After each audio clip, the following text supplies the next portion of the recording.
Minutes late. We're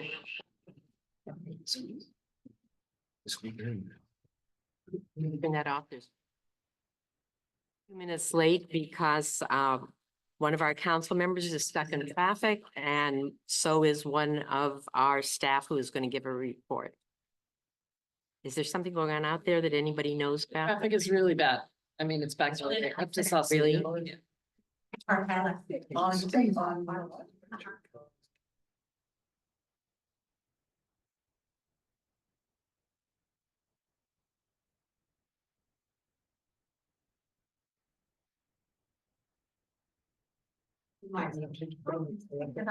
right, sorry, folks, I didn't have the microphone on.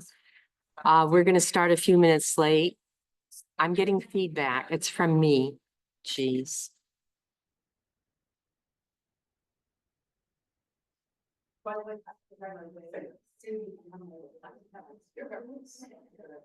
Let me see if we're still getting feedback now.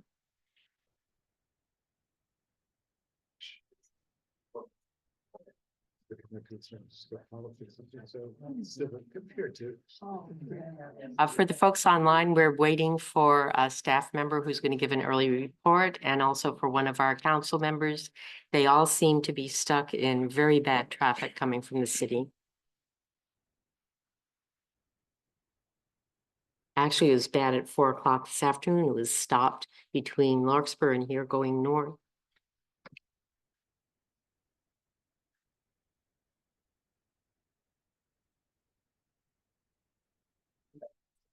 Hmm?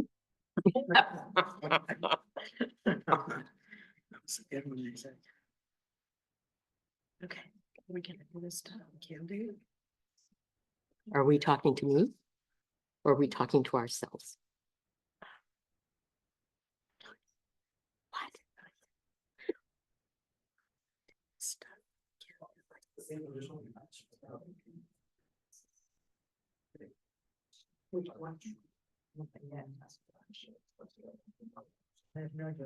I think he really wants to be here. Maybe we'll just have a short recess if he's not here yet. Yeah, let's do that.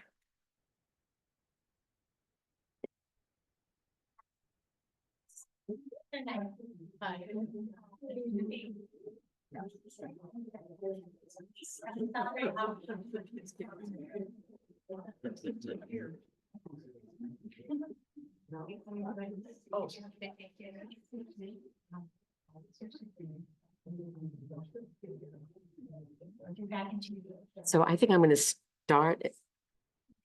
start. And if John isn't here yet, I will just take a short recess. Okay, you're gonna do that, what will you do? So we'll go through this to here. So we'll do the consent. And should we do the presentations? Well, that's the oath of office. Yeah. Right? Yeah, And then we'll skip to this. okay, Okay. And is she here? not yet. And if she's not here, we'll take a brief recess. She go online. No, she's driving. Christine? She's driving. We'll She just- said she was 5 minutes out. So look, this is. Oh, is my mic? No, it's this. Is it this?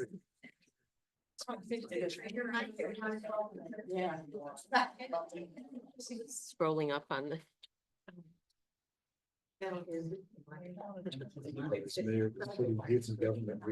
My mic is off. And this is supposed to be off. For a day. He was the mayor, so just go.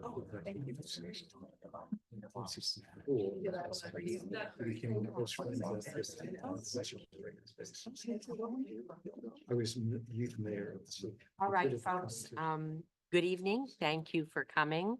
We'll start now and get as far as we can.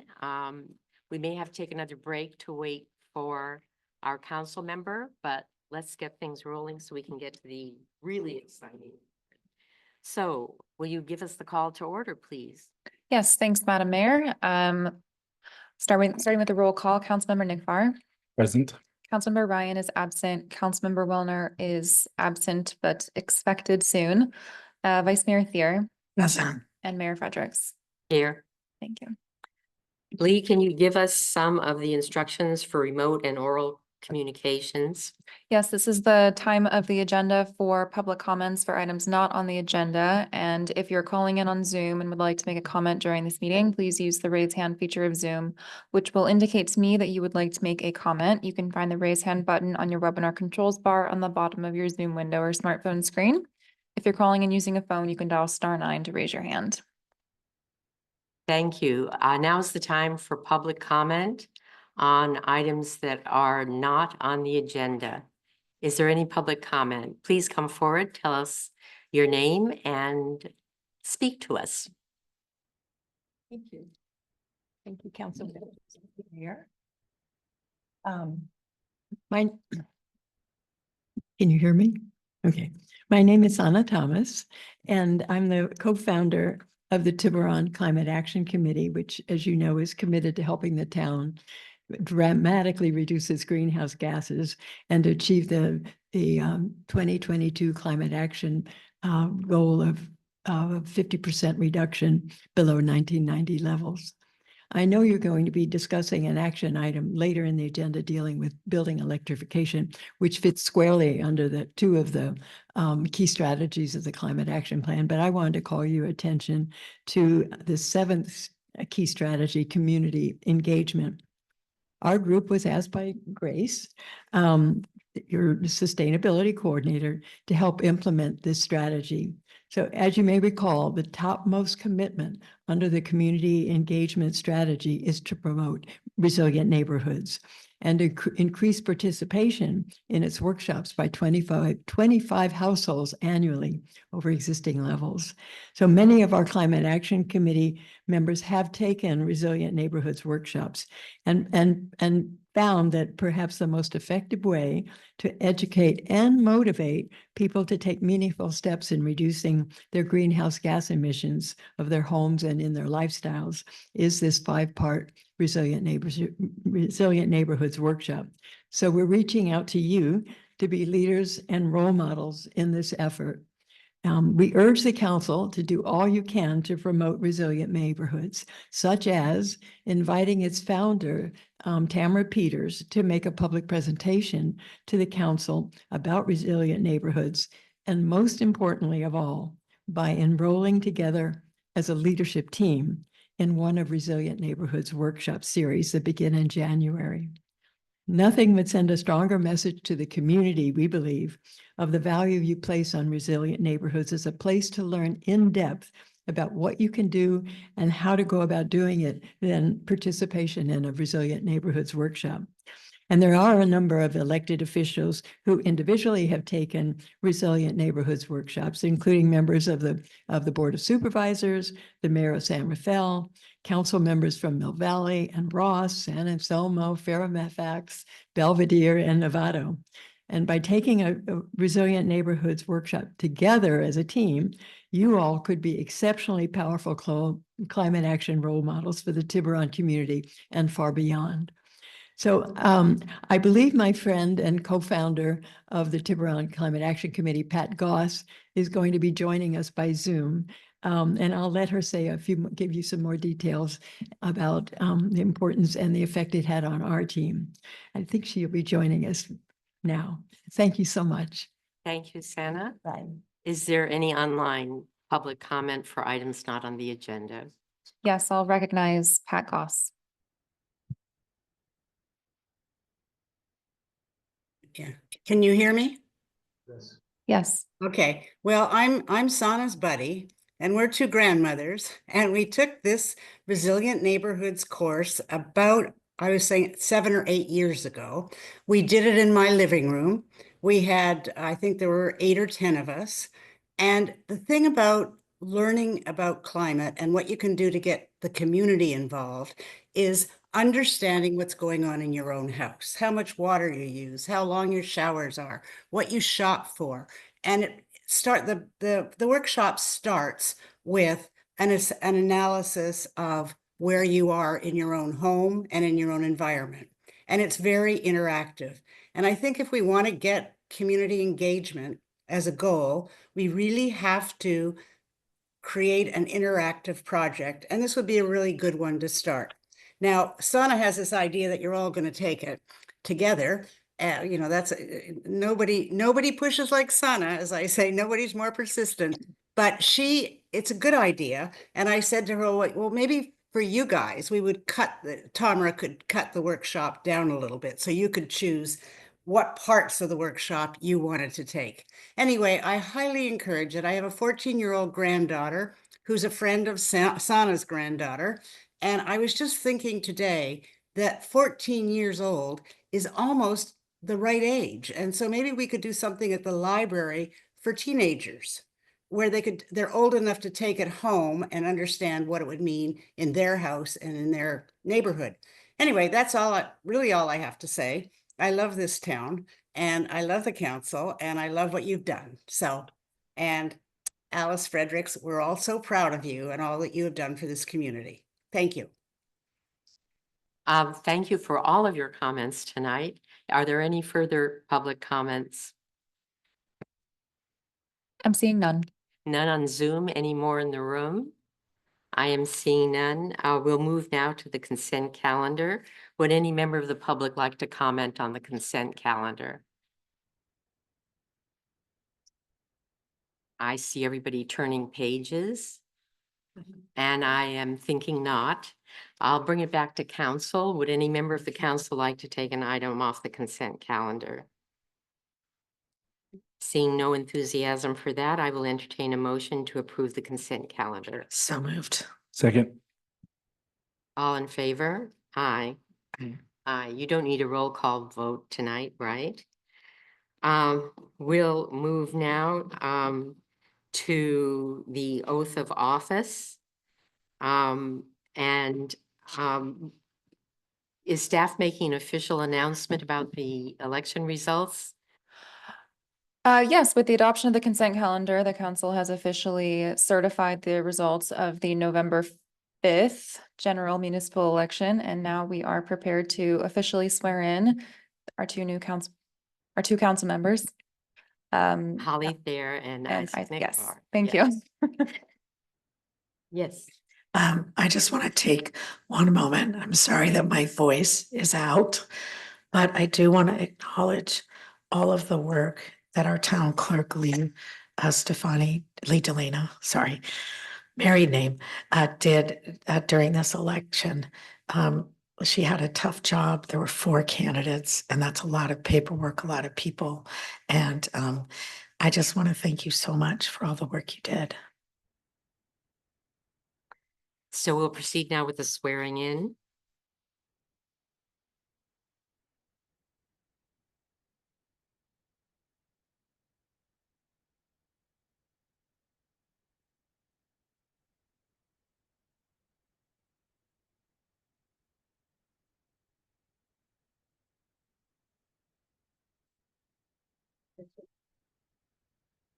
Okay, good.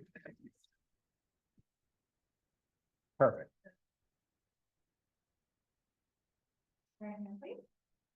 I state your name. Do solemnly swear. That I will support and defend. The Constitution of the United States. And the Constitution of the State of California. Against all enemies. Foreign and domestic. That I will bear true faith and allegiance. To the Constitution of the United States. And the Constitution of the State of California. That I take this obligation freely. Without any mental reservation. Or purpose of evasion. And that I will well and faithfully. Discharge the duties. Of the office upon which I'm about to enter. As town council member.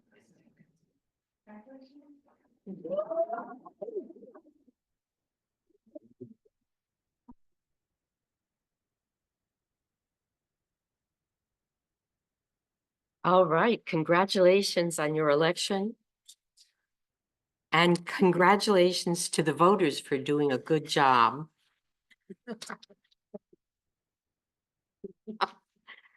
We move on now to action item AI4, the electrification roadmap. Is there a staff report? There is, there is a staff report, and we have Christina Rourke who will be presenting. Good evening, council members. I'm Christina Rourke, and I am here tonight as the Sustainability Coordinator for the Marine Climate and Energy Partnership, or MCEP for short. Tonight, I'll be providing you with an overview of the Marin County Building Electrification Plan. And this plan, the County of Marin was the lead agency in developing the plan, but we worked very closely with them. A subcommittee at MCEP worked with them to develop the strategies that are in this plan and to conduct the outreach. So it was very much a collaborative effort. Oh, and that's the end of the presentation is up. Okay, there we go.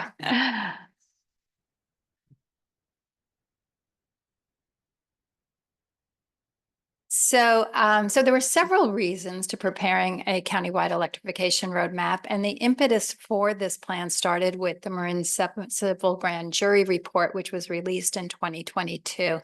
And that report recommended, among other things, that all of the county jurisdictions work together to develop and implement a countywide electrification plan. And most of the jurisdictions agreed with that recommendation in their response in writing to the grand jury. And so here we are this evening. In addition, of course, this plan is going to reduce greenhouse gas emissions, but in addition to that, there's several very important co-benefits. One, gas burning appliances and furnaces release very harmful pollutants into the air in our homes, in our buildings. And these pollutants can result in respiratory illnesses like asthma, as well as cardiac arrest. And then in addition to the health and safety issues, electrification can lead to improved resiliency. We need to take a There quick pause. are- Sorry, we just lost our quorum, so we have to wait for Oh. quorum to return. Sorry.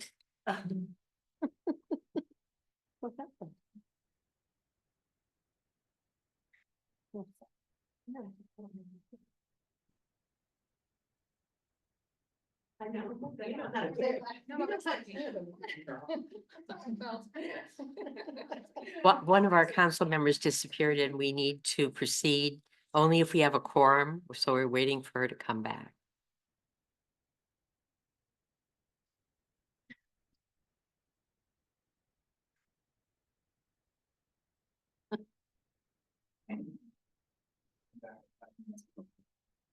No, you're not. I'll tackle you. When was the last time you were tackled by a little old lady? No, don't answer that.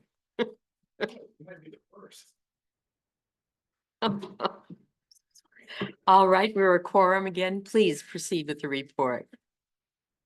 All right. So as I was saying, there are benefits to resiliency with electrification. Studies show that in a major earthquake, it could take days to weeks to actually get the electrical grid back up and running, but it could take weeks to even months to repair natural gas infrastructure and get natural gas back online. In addition to those co-benefits, there are local, regional, and state initiatives and mandates and new regulations that are coming online. And we wanted to develop a plan that was going to align with those initiatives and support them. So let's start by looking through the local lens, and this is a look at Marin County-wide emissions from 2005 to 2022. The red dotted line is the statewide goal for 2030, which is to reduce emissions 40% below 1990 levels by that year. Of course, Tiburon's goal is more aggressive. It's to reduce emissions 50% below 1990 level by 2030. The orange and red bands are representing emissions from the combustion of fuels or the use of fuels in our built environment. That's residential and commercial buildings. The orange band is emissions from the combustion of natural gas. And as you can see, that really hasn't changed much over the years. The red band is from electricity. And that has declined quite dramatically over the years because our electricity has been getting cleaner. So at this point, about 85% of our emissions in the built environment are coming from natural gas consumption. And what this graph really clearly shows is that we need to tackle those natural gas emissions if we're going to have any chance of meeting our long-term GHG reduction targets. And for that reason, all of the climate action plans that our local jurisdictions have adopted, including Tiburon, include electrification measures. So now moving on to regional and state mandates, the Bay Area Air Quality Management District has adopted some zero NOx appliance rules. NOx is nitrogen oxides, and the Air District focuses on NOx because they are responsible for the air quality. NOx is a precursor to smog. But the co-benefit here is that these appliance rules will reduce, they will eliminate natural emissions that come from the combustion of natural gas as well. So the Air District rules, starting in 2027, only zero NOx water heaters can be sold or installed in the 9-county Bay Area. And these are small residential type water heaters. In 2029, only zero NOx furnaces will be able to be sold or installed in the Bay Area. And then 2 years later, in 2031, the large commercial water heaters will, natural gas water heaters will also be banned. So this does not mean that a property owner will have to replace their natural gas appliance, heater or water heater, but they will have to, when that piece of equipment burns out and needs to be replaced, then it will have to be a zero NOx equipment. It also does not affect fireplaces or fireplace inserts. It doesn't affect dryers or cooktops. The Air District really just wanted to focus on the two major sources of emissions and NOx emissions. So next is the California Air Resources Board, and they're currently developing regulations that will also apply to water heaters and furnaces. They're looking at 2030 for a start date, but they are trying to align those regulations with the Air District. So that sort of is a TBD. I think the bigger picture here, though, is, moving beyond what appliance is going to be banned in what year. The big picture here is that there are major levers that are in development that are really going to dramatically change the heating, cooling, and water heating market.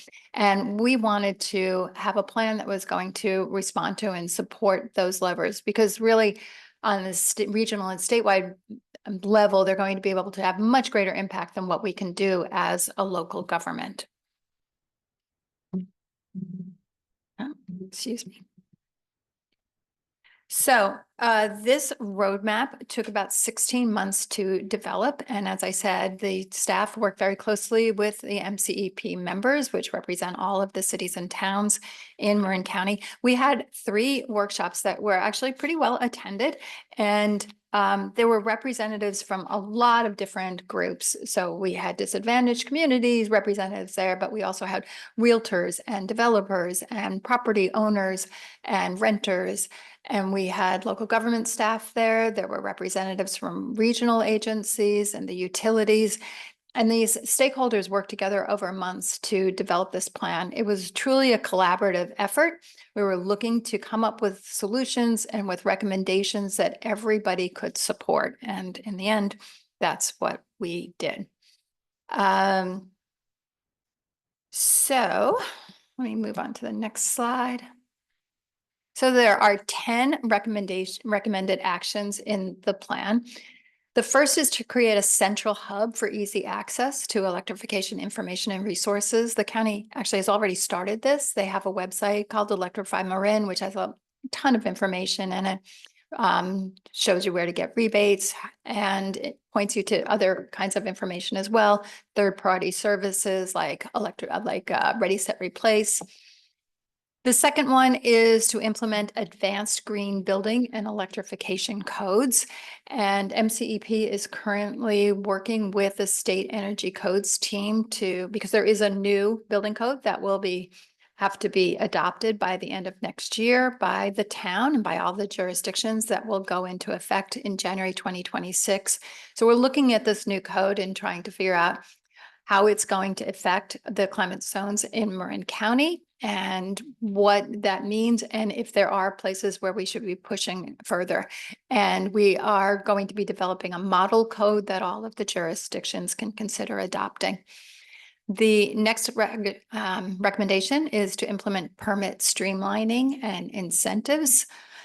Then there's providing low cost financing programs. This could be through PG&E or MCE, like an on-bill financing program, but there's a lot of other things to explore. Next, develop the building energy and electrification workforce pipeline.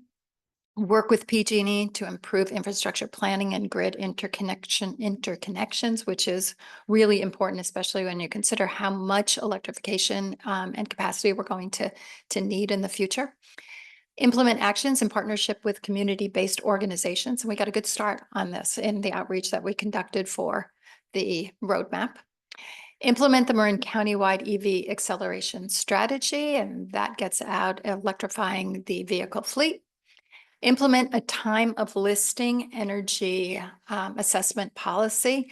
And this is kind of a later one. We're actually looking at starting and doing a pilot study and looking at this in 2027. It would not require any kind of retrofits or upgrades, but the idea is that we provide a new buyer with information about how much energy this residence or this building consumes, and then also provide some information about projects that the new owner could undertake and rebates and other sources for doing that kind of work.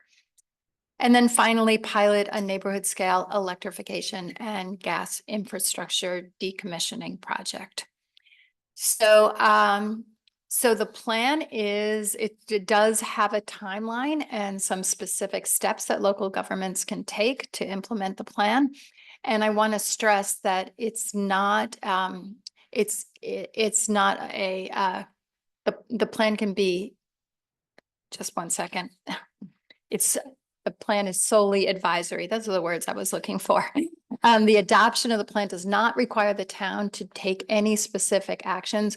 Rather, adopting or accepting the plan tonight just signals that you find that this plan is provides a good guideline and a good roadmap to that, and steps that all of the jurisdictions can take to electrify buildings and appliances. So that is my presentation. I'm happy to answer any questions that you may have. Are there any questions? Holly? I just see your finger going towards your. Yeah. Any questions on the electrification plan? Thank you for the clarification that we will not be promising anything or adopting anything mandatory. There are guidelines of how to get there. So the next question is, what is the possibility that there actually will be legislation to push it? Well, the air quality district regulation is, I mean, that has been adopted, so that is in play. And the Air Resources Board, my understanding is that they will be adopting regulations as well. So But if they adopt regulations, who are they regulating if it's not mandatory? well, those will be mandatory. What I'm saying is that the roadmap itself is just advisory for the local government. So all of the actions that we're showing in the plan, those 10 actions that are up there, are advisory. And so does anyone have a sense of the timeline of when the regulations will be considered and passed? So the BACMID regulations have been adopted, and so in 2027, that's what I was talking about, like the residential water heaters. Okay. Will have to, the only ones that will be available for sale and to be installed beginning in January 2027 will be these zero NOx equipment. So they're basically heat pump hot water heaters that use electricity. And they're available now. They're expensive to implement. And so I think the Air District has looked at, you know, the rate of how the market is going to be transitioning to this and how the prices will be falling, and then we'll achieve some parity with natural gas hot water heaters so that it'll be a smooth transition for people. Thank you very much. Any further questions from the council? I'm seeing none. Any questions from the public? I am seeing none there too, so I would like to bring it back to the council for either discussion or a motion to receive and consider acceptance of the Marin County Electrification Roadmap. I'd like to move that we accept the report. And it's very exciting. I do think we've talked a lot about electrification at this council. And right now, the emissions, greenhouse gas emissions from buildings constitutes 41% of Tiburon's annual greenhouse gas emissions. So electrifying buildings is going to help us reach our climate goals. And I'm excited we're adopting this tonight. And I'm looking forward to bringing legislation in the coming new year. And you have made a motion. Is there a second? I will second it. All in favor? Aye. Aye. Yes.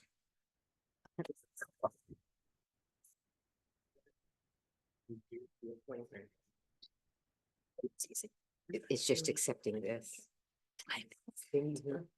Otherwise, you'll be doing it. It's up to you.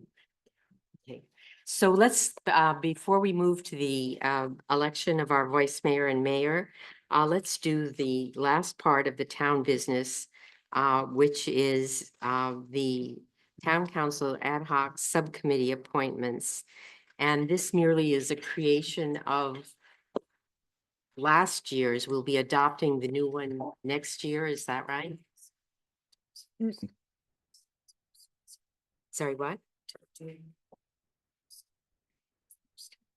That's what I just asked you. Change your mind? No, I don't. It's up to you. All right, so we have had a change of direction and we are going to proceed with the election of the mayor for next year. Before we actually proceed with that, I would like, as the outgoing mayor, to make a few comments. Is this an appropriate time? Yes. Thank you. Only if you allow us to make comments after you make them. Maybe not.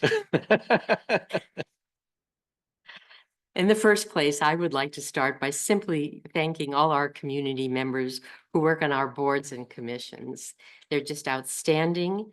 Special thank you to Angela McInerney, who after long service has stepped down. She was an integral part of the data gathering team on Post. And a thank you to all our town volunteers, really the heartbeat of our community.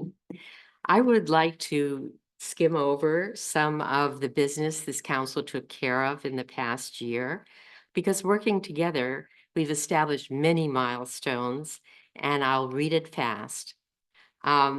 We established the Diversity Inclusion Task Force and the guidance for its activities to advise the council on diversity and inclusion issues and support community cultural celebrations. We navigated the demands for Main Street closures. That was not in the headlines, but we were extremely diplomatic about that and it worked out. We initiated transportation and infrastructure studies. We passed regulations to address the issues of mobility devices and advocated to the state for supportive legislation, the main concern being electrical bicycles. We acquired the Richardson Bay Sanitary District Ponds area, and this accomplished the first part of a really old initiative that has been on the table for decades, which is to acquire all that property, which is basically an in-holding in the middle of one of our prime open space and recreation areas that's accessible. We approved a Parks and Open Space Recreation Study to address opportunities for better facilities and programs that meet the needs of all ages and all needs and abilities. And that, believe me, is an ambitious goal. We supported downtown businesses with all kinds of initiatives, including the soon-to-be installed information kiosk, and also wrestled the really complex problems of restaurant valet parking challenges. We approved public works infrastructure maintenance projects that are really quotidian until the infrastructure fails. And by those particular projects, I'm talking about paving and drainage. Nobody gets excited about it unless it fails. We hired parametrics to conduct traffic studies, gather community input, and recommend alternative approaches and priorities to mitigating congestion. We conducted preliminary studies funded by a LATA grant for infrastructure studies for a broadband fiber network. We approved the required conflict of interest codes for electeds who are often electric and appointed officials. We supported and contributed to the acquisition of the Martha property as open space, and that is a major addition to Yes. all sustainability issues and efforts we undertake. We looked over what we did with the American Rescue Plan dollars. It helped fund the Parks Master Plan, the traffic study, the Richardson Bay Sanitary District land area referred to as the ponds, the broadband strategic plan, and I'm sad to say the failed night ferry service, but you can't make everything work. We addressed many sustainability issues, even though we have further ambitions. We provided administrative support to the Angel Island grant that converts ferries to electrification. We funded and installed EV stations for town vehicles. We encouraged community engagement on sustainability. Currently on our website, there's a quiz that invites community members to measure and reduce their greenhouse emissions. So you get a score on what you've done, and you get guidance on how to reduce your emissions further. We supported the Public Works initiated Greenwood Beach restoration project that restores that site from an eroding riprap beach to a gravel and sand beach that will mitigate sea level rise impacts and provide habitat restoration. And those latter activities that I listed resulted in a 2024 Beacon Spotlight Award from the Institute for Local Government because the town achieved 24% agency energy savings, 23% community greenhouse gas reductions, and basically promoted sustainability best practices. You know, as soon to be your former mayor, I look forward to the day when all our citizens embrace their roles in climate change and become as impassioned about sustainability as they are about the government's role in reducing congestion. And having said that, I would like to move now to election of the new mayor. Can we say a few words? Yes. Will. So first of all, I apologize for being so late. There was a horrible accident on 101. I hope everyone's okay, but there were a lot of us out there tonight.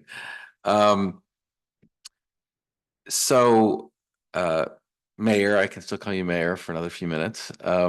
Mayor, I've mentioned this before, I think the last time that you became mayor, but I want to start my comments by noting that you've had a very, very significant impact on me and my participation on the council. I went and had coffee with Alice a year before maybe even longer before I considered running for council. And she had wonderful words of encouragement, but also made the position seem so attractive because she was talking about how rewarding it was to be engaged in this kind of public service.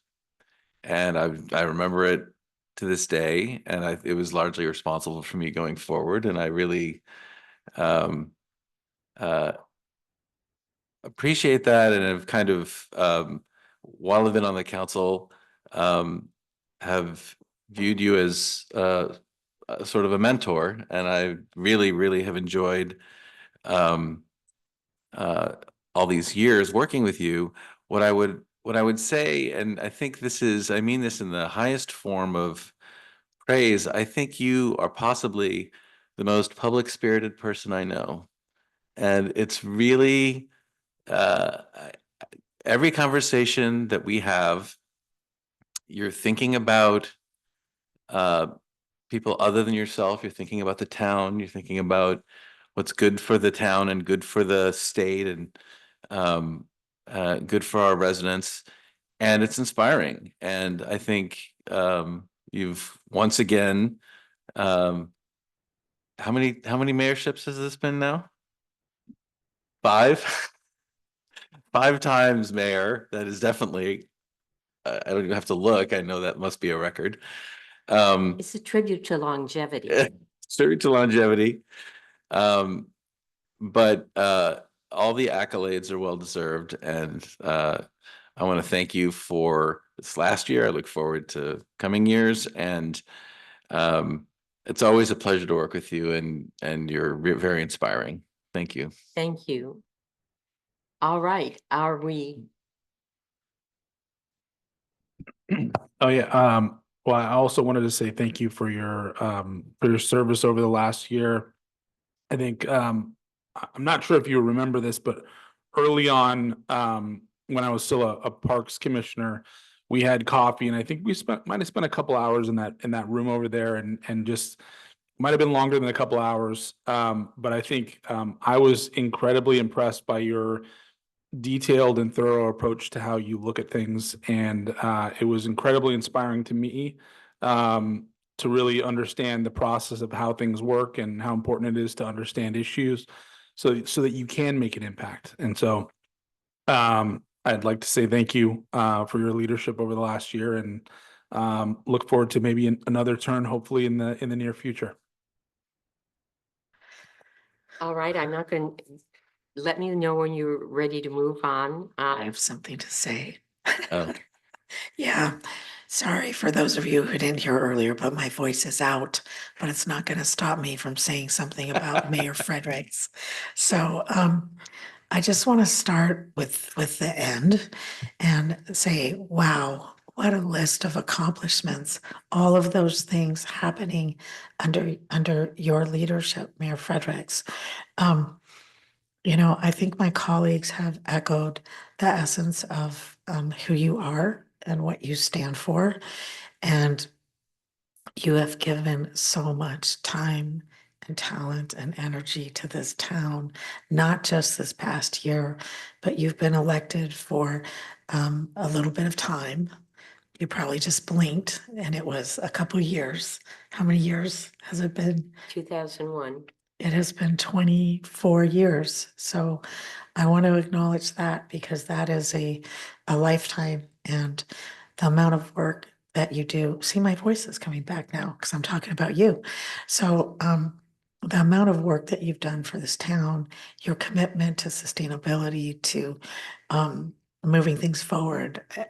I just really want to thank you, and I want to thank you for your leadership this past year as well. I want to thank you all and remind everybody, it's not a me, it's an us. We do it. And with that, I would like to open the item on election of the mayor. Should we draw draws to see who nominates? Or shall we just stand up and do it together? Do public comment. We open it for public comment first. Say again? Public comment first. Really? Is there any public comment? Are we thinking about it?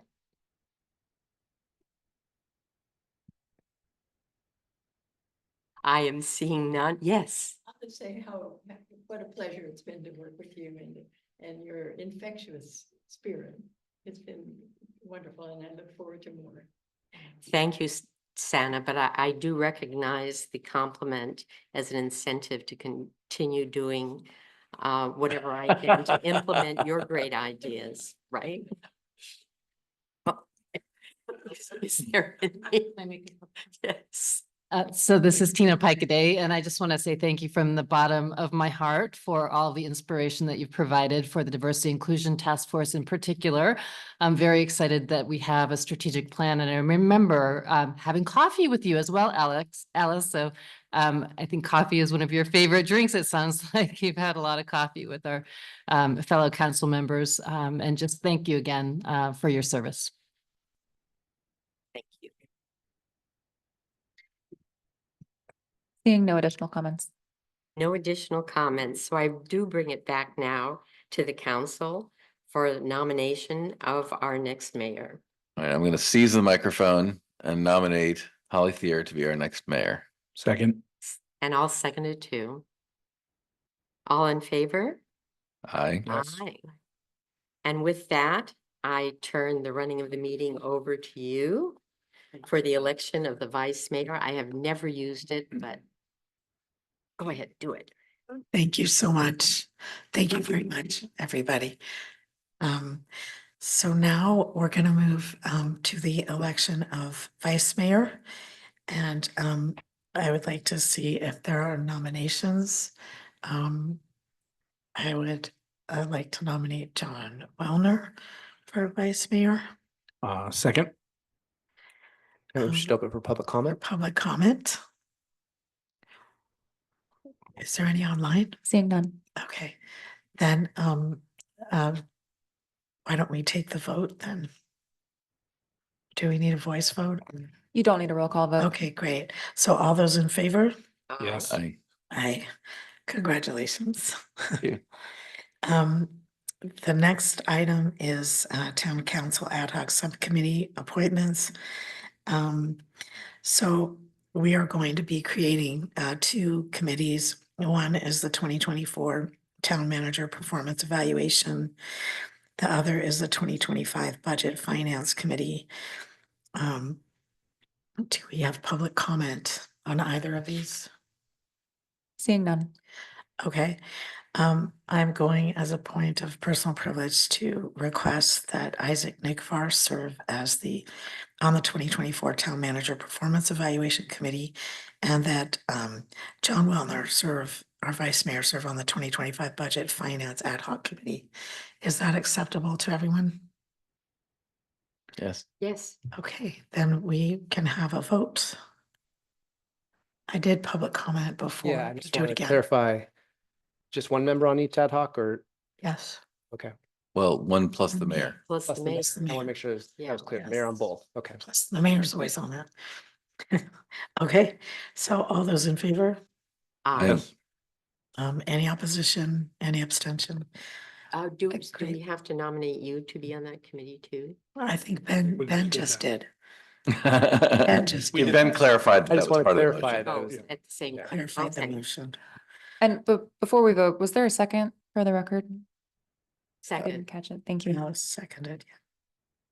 Okay, so now, I'm gonna take any town council reports, any town manager report, because we're gonna go into closed session. And for those of you who don't know, we go into closed session and then we come back out and just report what happened. So.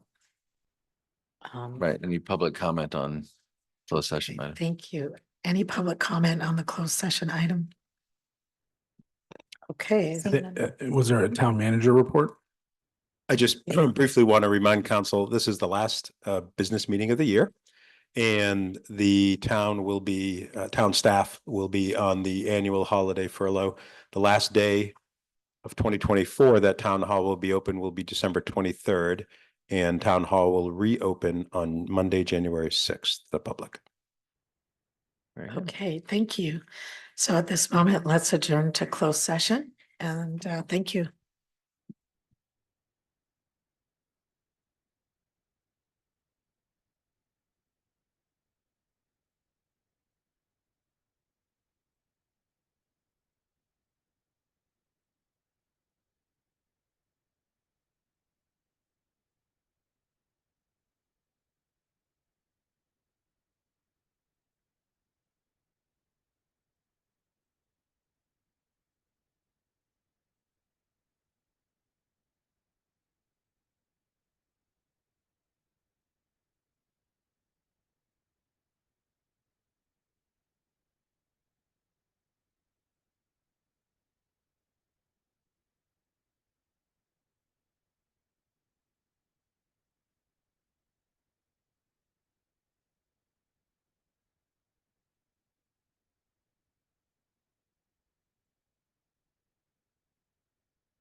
Okay, I would like to announce that the council met in closed session and we have nothing to report out.